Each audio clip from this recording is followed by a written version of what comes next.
اللہ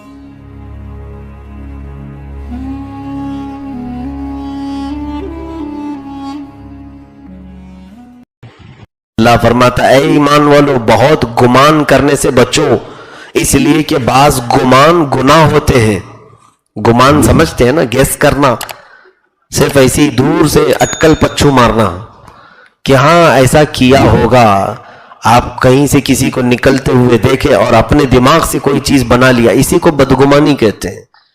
صرف ظاہر دیکھ کر اس پر فیصلہ کر لینا، یہ بدگمانی، اکثر بدگمانیاں گناہ ہوتی ہیں اور انسان کو دوریاں پیدا کرتی ہیں۔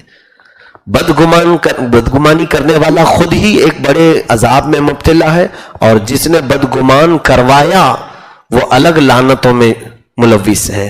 ان تمام چیزوں کو خیال رکھنا۔ مثال کے طور پر کوئی کسی کے گھر سے نکل رہا تھا، معاذ اللہ رب العالمین، تم نے ڈائریکٹ اس کو زنا کی تہمت لگا دی کہ ہم نے اس کو رات کے وقت اس گھر سے نکلتے ہوئے دیکھا ہے، کس غرض سے گیا تھا اور اس گھر میں مرد حضرات تھے یا نہیں، یہ سب تحقیق کے بغیر بدگمانی کرنا جائز نہیں۔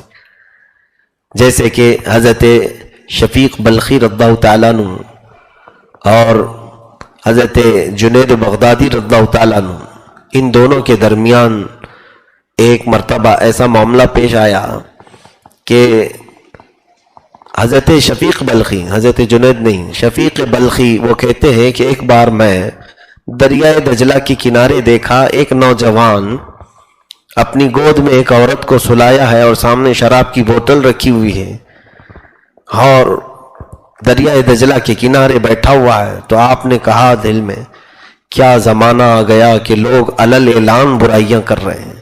یہ تابعین کے دور کی بات ہے، تابعین تبع تابعین کے دور میں لوگ ڈرتے تھے کھلے عام باہر اس طرح سے آنے سے۔ یہ کیسا دور آ گیا کہ شراب علل اعلان پی جا رہی ہے اور عورت کو گود میں لٹا کر وہ بھی دریا کے کنارے بیٹھا ہے۔ حضرت شفیق بلخی نے یہ سوچا، اتنی میں دریائے دجلہ میں ایک کشتی آ رہی تھی، ہچکولے کھانے لگی اور اب ڈوبی تب ڈوبی کرتے کرتے اچانک وہ کشتی پلٹ گئی جس میں 10 لوگ سوار تھے۔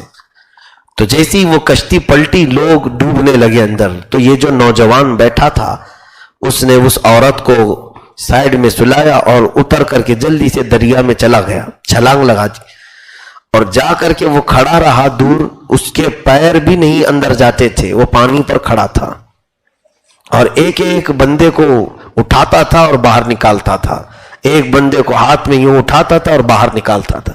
جو کشتی میں 10 لوگ سوار گر گئے تھے ان میں سے ہر ایک کو اس نے اٹھایا، ایک کو چھوڑ دیا، 9 لوگوں کو اٹھایا باہر کر دیا۔ اور اس کے بعد یہ منظر حضرت شفیق دیکھ رہے تھے، اس نوجوان نے وہیں سے پکار کر کے کہا کہ او شفیق بلخی، میں نے تو 9 نکال دیے، تم ایک نکال لو، تمہارے لیے ایک چھوڑ دیا ہے، آؤ تم بھی اسی طرح کھڑے ہو جاؤ پانی پر اور نکالو۔ حضرت شفیق بلخی ڈر گئے، یہ سب کی قوت و تصرف نہیں کہ وہ پانی پر کھڑے ہو جائیں۔ آپ نے معافی طلب کی، کہا کہ اسے ایک بندے کو نکال لو پھر ہم بات کرتے ہیں۔ اس نے اس کو بھی بچایا اور اس کے بعد آپ گئے اور توبہ کیا، کہا کہ میں نے تیرے بارے میں بدگمانی کی تھی، دل میں تیرے متعلق ایسا ایسا سوچا تھا، لیکن تو اس مقام کو پہنچا ہوا ہے مجھے معلوم نہیں۔ تو اس بندے نے کہا اے شفیق، منظر کا ایک تصویر کا ایک رخ دیکھنے کے بعد فیصلہ نہ کر لو، کاش تم مجھ سے پوچھ لیتے کہ یہ منظر کیا ہے تو میں تمہیں بتا دیتا۔ یہ جو عورت سوئی ہوئی ہے یہ بیمار میری ماں ہے، اور جو بوتل سامنے رکھی ہے یہ اس کی بیماری کی دوا ہے، میں اس کے لیے مسلسل دوا کا استعمال کرتا ہوں۔ تم نے اپنے دل میں گمان کیا کیا کہ میں ایک اجنبی فاحشہ عورت کے ساتھ سویا ہوں اور پھر میرے ہاتھ میں شراب کی بوتل ہے؟ یہ ہے بدگمانی کرنے کا انجام۔ جب اولیاء کاملین نے یہ فرمایا ہے، اولیاء کاملین نے فرمایا ہے کہ کسی کے بھی متعلق ایک منظر دیکھ کر کے فیصلہ نہ کر لو، بدگمانی نہ کرو۔ یہ بہت سارے جگہوں پر ہم نے دیکھا ہے کہ لوگ صرف ظاہر کو دیکھتے ہیں اور پھر وہ اپنے دماغ سے گیس کر لیتے ہیں۔ جیسے تراویح میں میں چائے پیتا ہوں، یہ بھی معاملہ میں صرف یہ تفریح قلب کے لیے کہہ رہا ہوں۔ بات یہ ہے کہ یہاں پر گلے کی تکلیف کی وجہ سے شروع سے ہی گرم پانی کر کے تھرمس میں رکھا جاتا ہے. تو ہر 4 رکعت پر میں تھوڑا سا، کیونکہ ڈاکٹر نے کہا بھی کہ گلے کو آپ بار بار گرم پانی سے نرم کرتے رہیں، بڑی تکلیفیں ہیں نرخرے کی. تو کسی صاحب نے چائے مانگ لیا کہ مفتی صاحب جو 4 رکعت پہ چائے پیتے ہیں ہم کو بھی تھوڑی مل جائے. خیر کوئی بات نہیں، یہ بہت بری بدگمانی نہیں ہے، لیکن بہرحال معلوم کر لینا چاہیے کہ کیا پیتے ہیں. کوئی بات نہیں، اب میں اتنا بڑا آدمی ہوں بھی نہیں کہ میرے بارے میں اچھا گمان کریں گے لوگ. جیسا بھی آپ گمان کریں، اللہ تبارک و تعالیٰ مجھے نیک و صالح بنائے.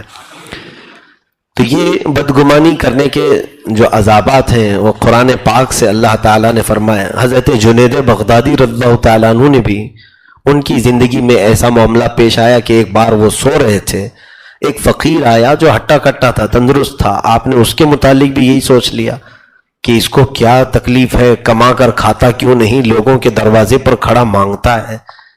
اور اس کے متعلق بہت سخت جملے استعمال کیے اور کچھ خیرات دے بھی دیا اور بھیج دیا. حضرت جنید کہتے ہیں کہ میں سویا تو قیامت کا منظر میرے خواب میں دکھایا جا رہا تھا. سب کا حساب کتاب ہوا، میرے پاس 2 فرشتے ایک بڑی تھال میں کچا گوشت جس سے خون ٹپک رہا ہے لیتے آئے. کہا جنید یہ کھاؤ، تمہارے لیے اللہ نے بھیجا ہے. کہا یہ کیا ہے؟ کہا تمہارے مردہ بھائی کا کچا گوشت، تمہارے مردہ بھائی کا کچا گوشت. کہا یہ کیوں؟ کہا کیا قرآن میں تم نے نہیں پڑھا کہ جو اپنے مومن بھائی کی متعلق غیبت کرتا ہے یا بدگمانی کرتا ہے گویا کہ وہ اپنے مرے ہوئے بھائی کا کچا گوشت کھاتا ہے. آج اللہ کا ایک نیک بندہ تیرے گھر آیا تھا، تو نے اس کے متعلق کیا کیا گمان کر لیا، تو یہ سزا ہے تیرے لیے. حضرت جنید کی آنکھ کھل گئی، توبہ کیا فوراً، اور اس آئے ہوئے انسان کو ڈھونڈنے کے لیے نکل پڑے. اور جب وہ مل گیا تو اس سے معافی تلافی کی. در حقیقت ہمارے پاس ہر دکھنے والی چیز وہی نہیں ہوتی جو ہماری آنکھوں کو دکھ رہا ہے، ہو سکتا ہے کہ اندر سے کوئی اور چیز ہو. شیخ سعدی رحمۃ اللہ علیہ نے یہی فرمایا ہے، ہر بیشہ گما مبر کے خالیست، شاید کے پلنگ خفتہ باشد. فرماتے ہیں ہر جنگل کو خالی مت سمجھ لینا، ہو سکتا ہے کسی جنگل میں شیر سویا ہو. ہر ایک کو ہلکا مت سمجھ لینا. ہاں ہو سکتا ہے کہ کسی کے اندر ولایت کا دریا موجزن ہو، کوئی اللہ کا ولی ہو، کوئی معارف باللہ ہو. دیکھنے میں تجھے اگر وہ سادہ نظر آئے تو یہ مت سمجھ لینا کہ میری ہی طرح ہے. تو بہرحال بدگمانی سے بچنا چاہیے. یہ سورہ مجادلہ کی اور بھی کئی احکام ہیں. اللہ نے فرمایا یا ایھا الذین آمنوا اذا قیل لکم تفسحوا فی المجالس فافسحوا یفسح اللہ لکم. اے ایمان والو، جب تم سے کہا جائے مجلس میں جگہ دو دوسروں کے لیے تو جگہ دے دو، اللہ تمہیں کشادگی بنا دے گا، تمہارے لیے اللہ جگہ بنا دے گا. تو مجلس میں اس طرح سے ٹائٹ ہو کر کے بیٹھنا کہ کوئی آ ہی نہ سکے، قبضہ کر کے بیٹھنا، یہ جائز نہیں ہے. مومنین کے لیے کشادگی اختیار کرو، اور جتنا ہو سکے لوگوں کو مجلس. یہ صحابہ اکرام کے زمانے میں یہ آیت نازل ہوئی ہے. اللہ کے رسول صلی اللہ علیہ وسلم کی مجلس میں وہ جب بیٹھتے تھے، گھیر کر کے حضور کو بیٹھتے تھے، وہ اتنے صحابہ ہوتے کہ جگہ کہاں ملتی. تو کبھی کچھ بدری صحابہ آتے، بدر میں جو شریک، حضور خود فرماتے ان کو جگہ دے دو. ہونا یہ چاہیے کہ اپنی تھوڑی سی جگہ میں سکڑ کر کے بیٹھیں تاکہ اسی جگہ میں کوئی میرا دوسرا بھائی بھی بیٹھ جائے. اور اللہ تعالیٰ فرماتا ہے تم نے اگر دوسروں کے لیے کشادگی اختیار کی، فراخ دلی جگہ دی، اللہ تمہارے لیے جگہ بنائے گا. اور اس کے بعد ان میں ایک آیت ہے جس پر صرف ایک ہی صحابی نے عمل کیا، اس کے بعد کسی نے عمل نہیں کیا. ایک آیت قرآن میں ہے.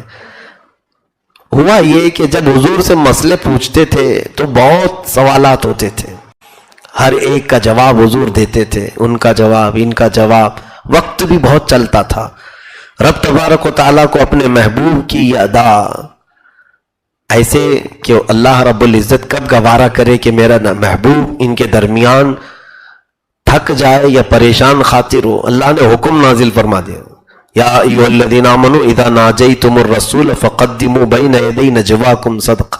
اے ایمان والو، جب میرے رسول سے کوئی سوال کرنا ہو، ایک سوال پہ ایک صدقہ کر کے آؤ. ایک سوال کرنا ہے، ایک صدقہ کرو اور پھر سوال کرو. تو اب یہاں پر لگا دیا گیا سب کے لیے، کیونکہ کبھی کبھار ایسا ہوتا ہے، میں یہ صحابہ کی بات نہیں کر رہا ہوں، ہماری بات کر رہا ہوں، کہ کوئی اگر جوابات دینے کے لیے بیٹھا ہے مثال کے طور پر ابھی، تو لوگ کیا سمجھتے ہیں کہ یہ کسٹمر کیئر سروس ہے، 24 آورس چلے گی، رات 2 بجے بھی آؤ کھٹکھٹاؤ ہم کو یہ فتویٰ چاہیے، 3 بجے آؤ پوچھو، کیونکہ 24 آورس اویلیبل ہے نا. یہ عوام کا رجحان ایسا ہوتا ہے کہ کہیں سے بھی کوئی جواب مل رہا ہو تو اس کو گھیر لیا جاتا ہے. میرے آقا صلی اللہ علیہ وسلم کی بات الگ ہے، صحابہ کی بات الگ ہے. صحابہ علم سیکھنے کے لیے پوچھتے تھے، وہ یہ نہیں کہ آزمانے کے لیے. صحابہ پوچھتے تھے، لیکن مولا کو وہ بھی پسند نہ تھا کہ اتنے سوالات ہو جائیں کہ حضور پریشان خاطر نہ ہو جائیں. تو حکم آ گیا کہ ایک صدقہ دو، ایک سوال کرو. تو اب اس میں سوال کرنے والے ظاہر سی بات ہے جس کے پاس پیسہ ہوگا سوال کرے گا، ایک صدقہ دے گا اور ایک سوال کرے گا. اس میں سب سے پہلے یہ جیسی آیت نازل ہوئی، حضرت علی رضی اللہ تعالیٰ عنہ آئے. حضرت علی اپنی جتنی جمع پونجی تھی، جو بھی تھا مزدوری کے پیسے وہ لائے، 10 صدقے انہوں نے کیے اور 10 سوال حضور سے پوچھے. 10 سوال پوچھے، ایک سوال ایک صدقہ، ایک سوال ایک صدقہ. اور دوسرے صحابہ پریشان تھے، جو غریب صحابہ تھے. کہا کہ اب اصحاب صفہ کہاں سے پوچھتے ہیں، ان کا تو کھانا پینا سب تو حضور کے صدقے پر ہوتا تھا، حضور جو دے دے. تو اب اس میں بڑے بڑے صحابہ جیسے حضرت ابو ہریرہ بھی ہیں غریب صحابہ میں، تو سب ڈر گئے. لیکن رب تبارک و تعالیٰ کو پھر ان کا اس طرح ڈر جانا بھی پسند نہیں آیا. میرے رسول صلی اللہ تعالیٰ علیہ وسلم نے دیکھا کہ اب یہ صحابہ ڈرے سہمے ہیں کہ صدقہ دینا ہوگا اور پھر سوال کرنا ہوگا.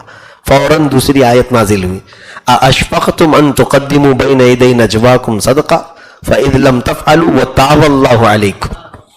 کیا اللہ فرماتا ہے، کیا تم ڈر گئے، کیا تم ڈر گئے ایک سوال پر ایک صدقہ کرنے کے لیے؟ ٹھیک ہے، اگر تم نہیں کر سکتے ہو تو اللہ نے تمہیں معاف کر دیا، پھر سے جیسے تھا ویسی ہی.